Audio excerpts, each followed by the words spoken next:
nous l'avions dit dans une précédente chronique, il y a un ensemble de pratiques professionnelles dont un enseignant doit s'approprier pour être efficace dans l'exercice de son métier.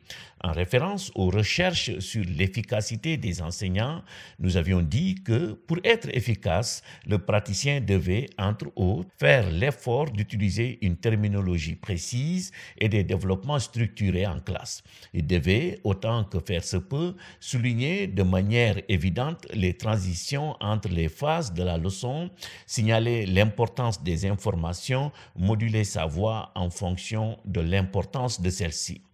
Il faut rappeler que beaucoup de recherches qui tentent de dégager un modèle général d'enseignant efficace s'inscrivent dans le paradigme processus-produit, lequel postule que ce sont les comportements de l'enseignant qui déterminent les résultats de l'apprenant.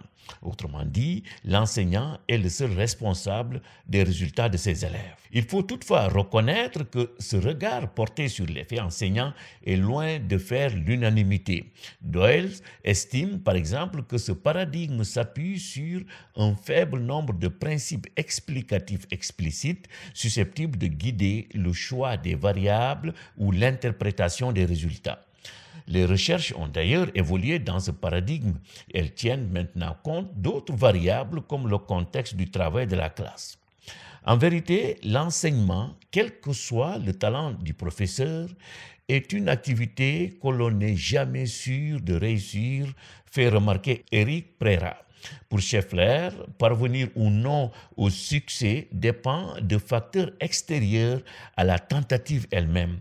L'univers, poursuit-il, doit y mettre du sien. En clair, si le métier d'enseignant que plusieurs auteurs considèrent comme un art est gouverné par des règles qu'il faut tout à fait respecter, force est de reconnaître que le respect de ces règles ne garantit jamais la réussite de la leçon. Oui, parce que dans l'enseignement, ces règles ne sont pas exhaustives. Scheffler explique que les règles sont dites exhaustives lorsqu'en les suivant de manière scrupuleuse, nous sommes assurés du succès. À l'inverse, les règles sont dites non exhaustives quand le respect ne garantit pas à coup sûr le résultat. Comme on peut le voir, enseigner ne va pas de soi. C'est une activité qui requiert une analyse perpétuelle de sa pratique et surtout de la modestie. Il ne sera certainement pas excessif de dire que le bon enseignant, au-delà des qualités dont on a évoqué plus haut, est celui qui est toujours conscient de son impouvoir sur ses élèves, pour paraphraser Philippe Méliès.